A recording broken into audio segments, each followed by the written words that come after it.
Selamat sore saudara terkasih dalam Tuhan Yesus Kristus. Pada kesempatan persekutuan doa Kamis pada sore hari ini, bersama-sama kita akan merenungkan satu bagian firman Tuhan yang terambil dari surat 1 Petrus 3 ayat 13 sampai 18. Mari sebelum kita masuk dalam renungan firman Tuhan pada kesempatan sore hari ini, kita boleh merendahkan hati kita di hadapan Tuhan. Bapa di dalam kerajaan surga, kami sungguh bersyukur, berterima kasih Tuhan masih mengasihi kami, memelihara kami sampai dengan hari ini. Atas kasih-Mu kami tetap diberikan kesempatan untuk kami boleh belajar satu bagian firman Tuhan. Biar firman Tuhan pada kesempatan sore hari ini semakin menguatkan kami, semakin membuat kami kuat di dalam Tuhan. Kami menyerahkan perenungan firman Tuhan pada kesempatan sore hari ini ke dalam tangan-Mu. Di dalam nama Tuhan Yesus Kristus kami sudah berdoa. Amin. Bersama-sama kita akan membaca surat 1 Petrus 3 ayat 13 sampai 18. Firman Tuhan berbunyi demikian. Dan siapakah yang akan berbuat jahat terhadap kamu jika kamu rajin berbuat baik? Tetapi sekalipun kamu harus menderita, juga karena kebenaran kamu akan berbahagia. Sebab itu janganlah kamu takuti apa yang mereka takuti dan janganlah gentar.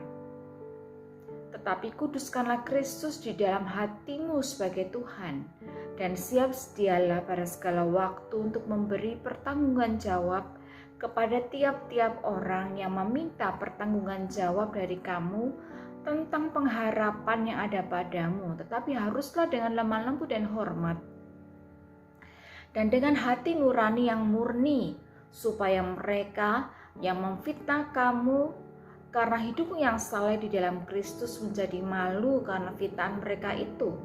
Sebab lebih baik menderita karena berbuat baik, jika hal itu dikehendaki Allah, daripada menderita karena berbuat jahat. Sebab juga Kristus telah mati sekali untuk segala dosa kita, Ia yang benar untuk orang-orang yang tidak benar, supaya Ia membawa kita kepada Allah. Ia yang telah dibunuh dalam keadaannya sebagai manusia, tetapi telah dibangkitkan menurut roh. Bapak Ibu Saudara terkasih dalam Tuhan Yesus Kristus, Petrus adalah salah satu murid yang dikasihi oleh Tuhan Yesus. Dia juga sangat dekat dengan Tuhan Yesus.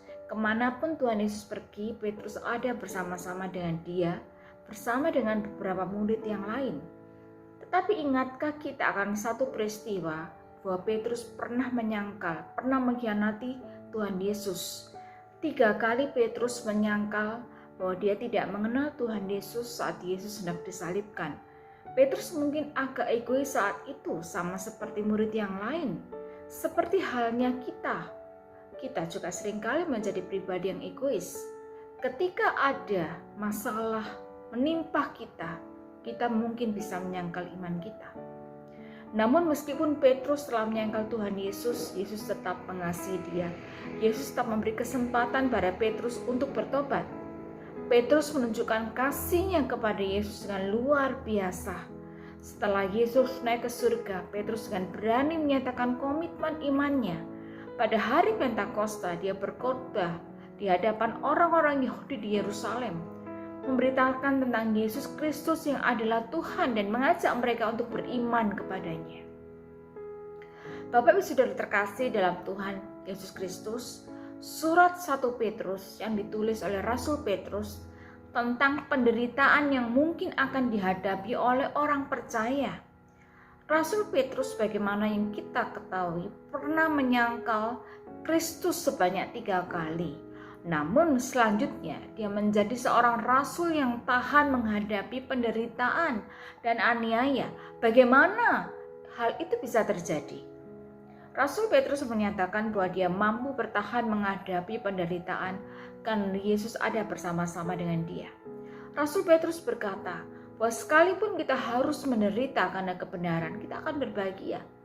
Sebab itu dia katakan janganlah takut, dan siap sedialah segala waktu untuk memberi pertanggungan jawab kepada tiap-tiap orang yang meminta pertanggungan jawab dari kamu tentang pengharapan yang ada padamu, tetapi haruslah dengan lembut dan hormat. Bapak Ibu Saudara terkasih dalam Tuhan Yesus Kristus, nasihat yang disampaikan oleh Rasul Petrus ini ditujukan kepada orang-orang yang tersebar di Asia Kecil untuk mempersiapkan mereka supaya mereka tetap setia meskipun mengalami aniaya karena iman mereka. Mereka ini adalah orang-orang yang mengalami pertobatan karena mendengar khotbah Petrus saat Pentakosta. Di dalam satu percakapan imajiner, Rasul Petrus menyatakan bahwa dirinya dan juga para murid yang lain adalah orang-orang yang cenderung egois, yang mencari kepentingan diri mereka sendiri. Petrus juga sangat malu ketika mengingat kejadian bagaimana dia mengkhianati Kristus, bagaimana dia dan para murid lari meninggalkan Kristus ketika dia ditangkap. Hari ini mungkin orang bisa menyebut Petrus dan juga para murid yang lain itu adalah omong besar. Giliran menghadapi tantangan dan kesulitan, mereka lari. Namun demikian, meskipun Petrus telah menyangkal Yesus, Yesus tetap mengasihi Petrus. Dia tetap memberi kesempatan kepada Petrus. Maka bagi Rasul Petrus tidak ada cara lain untuk menyatakan kasihnya kepada Yesus yang adalah Tuhan selain menguduskan Kristus di dalam hidupnya. Apa maksud pernyataan ini? Menguduskan artinya memisahkan, mengkhususkan atau mendapat perlakuan istimewa seperti pada persembahan korban atau orang-orang yang dipilih secara khusus. Menguduskan Kristus sebagai Tuhan berarti menempatkan Dia sebagai yang istimewa atau menjadi prioritas di dalam hidup kita.